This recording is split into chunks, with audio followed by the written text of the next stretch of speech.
ನಮಸ್ಕಾರ, ನಾನು ಮಂಜುನಾಥ್ ಕಾಮತ್. ನಾನೀಗ ಸಕಲೇಶ್ಪುರದಲ್ಲಿದ್ದೇನೆ. ಸೊ ನಮ್ಮ ಊರಿನ ಪ್ರಸಿದ್ಧ ಉದ್ಯಮಿ, ಅದೇ ರೀತಿ ಸಮಾಜ ಸೇವಕ, ನಮ್ಮ ಕೊರಗರಿಗೆ ಒಂದು 100 ಮನೆಗಳನ್ನು ಕಟ್ಟಿಸಿಕೊಡಬೇಕು ಎನ್ನುವಂಥ ಸಂಕಲ್ಪವನ್ನು ತೊಟ್ಟ ಎಚ್ ಶೆಟ್ಟರ್ ಜೊತೆಗಿದ್ದೇನೆ. ಅವರ ಒಂದು 100 ಎಕರೆ ತೋಟ. ಬನ್ನಿ, ಆ ತೋಟದ ಒಂದು ಪ್ರಮುಖವಾದಂತಹ ಜಾಗ. ಸೊ ನಾವು ಇವರ ತೋಟದ ಅನೇಕ ಕಥೆಗಳನ್ನು, ಅನೇಕ ಜಾಗಗಳನ್ನು ತೋರಿಸ್ಲಿಕ್ಕಿದ್ದೇವೆ. ಸೊ ನಾನು ಇಲ್ಲಿಗೆ ಬಂದ ಕಾರಣವೂ ಕೂಡ ಒಂದು ವಿಶೇಷ, ಒಂದು ಪರಿಶುದ್ಧ ಕಾರಣವೂ ಕೂಡ ಇದೆ. ಬನ್ನಿ, ಅದಕ್ಕಿಂತ ಮುಂಚಿತವಾಗಿ ನಾವು ಕಥೆಗಳನ್ನು ಶುರು ಮಾಡುವುದೇ ಈ ಮರದ ಬುಡದಿಂದ. ಈ ಮರ ಅಂತ ಹೇಳಿದರೆ ಎಚ್ ಶೆಟ್ಟರಿಗೆ, ಜೊತೆಗೆ ಇಲ್ಲಿಯ ಪ್ರತಿಯೊಬ್ಬರಿಗೂ ಕೂಡ ಒಂದು ವಿಶೇಷವಾದ ನಂಬಿಕೆ. ನೋಡಿ, ಈ ಮರವನ್ನು ನೀವು ನೋಡಿದರೆ ಇದು ಒಂದು ಮರ ಅಲ್ಲ, 5 ಜಾತಿಯ ಮರಗಳು ಇದರಲ್ಲಿದೆ. ಬೇರೆ ಬೇರೆ ಪ್ರಭೇದದ 5 ಜಾತಿಯ ಮರ ಇದೆ. ಸುಮಾರು ಇದರದ್ದು ಸಸ್ಯಶಾಸ್ತ್ರಜ್ಞರ ಪ್ರಕಾರದಲ್ಲಿ ಈ ಮರ 1000 ವರ್ಷಕ್ಕಿಂತ ಹೆಚ್ಚಿನ ಪ್ರಾಯ ಇರುವಂಥ ಮರ ಅಂತ ಹೇಳ್ತಾರೆ. ಈ ಮರದಲ್ಲಿ ಯಾರು ನನಗೆ ಜಮೀನು ಮಾರಾಟ ಮಾಡ್ತಾರೋ ಅವರು ಹೇಳ್ತಾರೆ, ಇದೊಂದು ಮರ ನಾವು ಕಡಿಲಿಲ್ಲ, ಈ ಮರದಲ್ಲಿ ಏನೋ ಒಂದು ಶಕ್ತಿ ಇದೆ, ಆ ಮರದ ಸುದ್ದಿಗೆ ಹೋಗಬೇಡಿ ಅಂತ ಹೇಳಿದರು. ನಾನು ಕೇಳಿದೆ, ಮರದ ಕಡಿದ್ರೆ ಏನಾಗತ್ತೆ ಅಂತ. ಅವ್ರು ಏನು ಹೇಳ್ತಾರೆ ಅಂದರೆ, ಕಡಿದ್ರೆ ಭೂತ ಓಡಿಸ್ಕೊಂಡು ಬರುತ್ತೆ ಅಂತ. ನಾವು ಕೂಡ ಈ ದೈವಭೂತವನ್ನು ನಂಬಿದ್ರು, ಹಾಗಾಗಿ ಇದನ್ನು ಕಡಿಲಿಕ್ಕೆ ಹೋಗಲಿಲ್ಲ ಅಥವಾ ಅದನ್ನು ಮುಟ್ಲಿಕ್ಕೆ ಹೋಗಲಿಲ್ಲ. ಅದ್ರ ಕೆಳಗಡೆ ಎಲ್ಲ ಕಾಫಿ ಹಾಕಿದ್ವಿ, ಅದರ ಅಲ್ಪ ಸ್ವಲ್ಪ ಬೆಳೆ ಬರುತ್ತೆ. ಶೇಡ್ ಇದ್ದರೆ ಕಾಫಿ ಬರೋದಿಲ್ಲ, ಆದರೂ ಕೂಡ ಅದರ ರೆಂಬೆ ಕೊಂಬೆಯನ್ನು ಕಡಿಲಿಕ್ಕೆ ಹೋಗಲಿಲ್ಲ. ಬಹಳಷ್ಟು ವರ್ಷದಿಂದ ಹಾಗೇ ಇತ್ತು. ನಾವು ಪ್ರಮೇಯ ಮಾಡಿದ್ದೀವಿ, ಇದರಲ್ಲಿ ಒಮ್ಮೆ ಶಿವನ ದೇವಸ್ಥಾನ ಕಟ್ಟಿಸಿದ್ವಿ. ನಾನು ನಿಮ್ಗೆ ತೋರಿಸ್ತೇನೆ ಮುಂದೆ. ಒಂದು ಸುಂದರವಾದ ಗೌರಿಶಂಕರ ದೇವಸ್ಥಾನ ಮಾಡಿಸ್ತೀವಿ. ಆ ದೇವಸ್ಥಾನಕ್ಕೆ ನಾವು ಅಷ್ಟಮಂಗಲ ಪ್ರಶ್ನೆ ಹಾಕಿದವಾಗ ಇಲ್ಲಿ ದೇವಿ ಸಾನ್ನಿಧ್ಯ ಇದೆ, ಮುಖ್ಯವಾಗಿ ಈಶ್ವರನ ಸಾನ್ನಿಧ್ಯದೊಂದಿಗೆ ದೇವಿ ಸಾನ್ನಿಧ್ಯ ಇದೆ.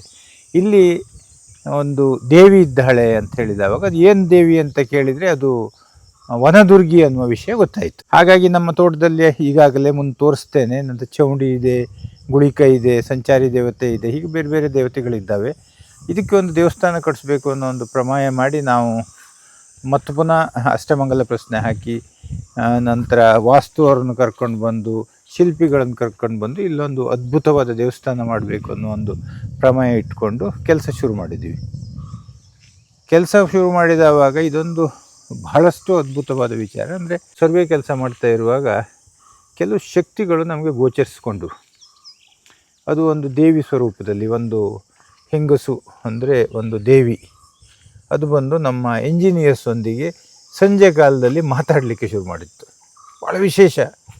ಅಂದರೆ ನೀವು ಇಲ್ಲಿ ದೇವಸ್ಥಾನ ಮಾಡಬೇಡಿ, ನೀವು ದೇವಸ್ಥಾನ ಮಾಡಬಾರ್ದು, ದೇವಿ ಈ ಮರದಲ್ಲಿ ಸಂತೋಷದಲ್ಲಿದ್ದಾಳೆ, ಅವಳಿಗೆ ಯಾವುದು ಪೂಜೆ ಪಾಠ ಏನು ಬೇಡ, ನಾವು ಅವರ ಸೇವಕರು, ನಾವು ಇದ್ರ ಪೂಜೆ ಮಾಡಿಕೊಂಡು ಇರ್ತೀವಿ, ಹಾಗಾಗಿ ನೀವು ಇದಕ್ಕೆ ಮುಟ್ಲಿಕ್ಕೆ ಹೋಗಬೇಡಿ ಅಂತ.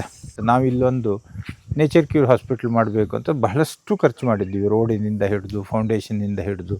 ಅದು ಮಾಡಬಾರ್ದು, ಇಲ್ಲಿ ಪ್ರಕೃತಿ ಹಾಳಾಗತ್ತೆ ಅನ್ನೋ ಒಂದು ಸಂದೇಶವನ್ನು ದೈವಗಳು ಕೊಟ್ಟು ಹೋಗ್ತವೆ. ಆ ದೈವಾಜ್ಞೆ ಪ್ರಕಾರ ನಾವು ಎಲ್ಲ ಕೆಲಸವನ್ನು ಇವಾಗ ಬಂದ್ ಮಾಡಿದ್ದೀವಿ.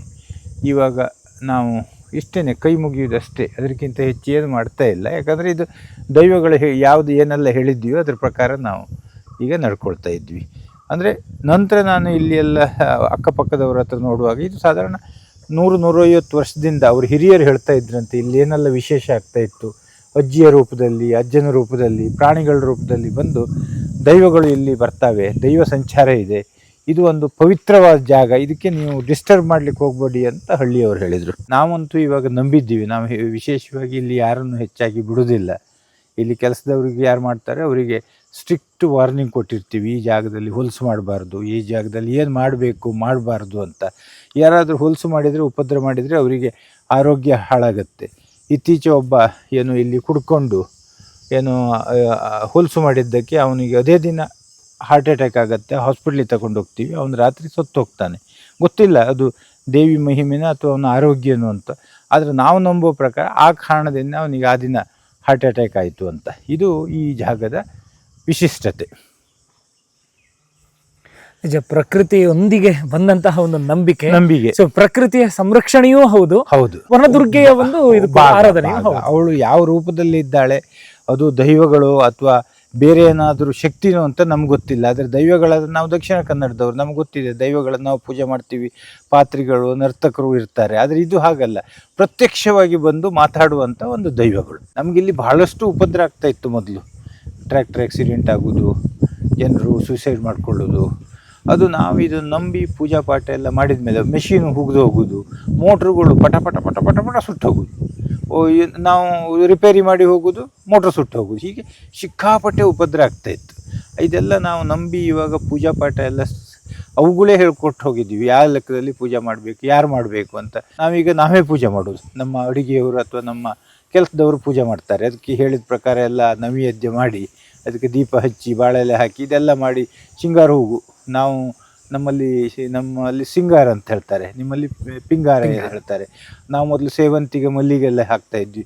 ಅವೇ ಬಂದು ಹೇಳುವಾಗಿದ್ದ ನಮಗೆ ಅದೆಲ್ಲ ಸೇವಂತಿಗೆ ಮಲ್ಲಿಗೆ ಎಲ್ಲ ಬೇಡ, ಅದಕ್ಕೆ ಎಲ್ಲ ಇದು ಹಾಕ್ತಾರೆ, ಯಾವುದು ಪೆಸ್ಟಿಸೈಡು ಬೇರೆ ಬೇರೆ. ನೀವು ಇಲ್ಲಿ ನಿಮ್ಮ ತೋಟದಲ್ಲಿರುವಂಥ ಒಂದು ಪಿಂಗಾರ ಹೂವು ತಂದಿಟ್ಟು ಸಾಕು ನಮಗೆ ಅಂತ. ಮತ್ತು ಇಲ್ಲಿರುವ ಕಾಡು ಹೂವುಗಳನ್ನೆಲ್ಲ ಕೊಯ್ದು ಅದನ್ನ ಹಾಕಿ ನಾವು ಪೂಜೆ ಮಾಡ್ತೀವಿ.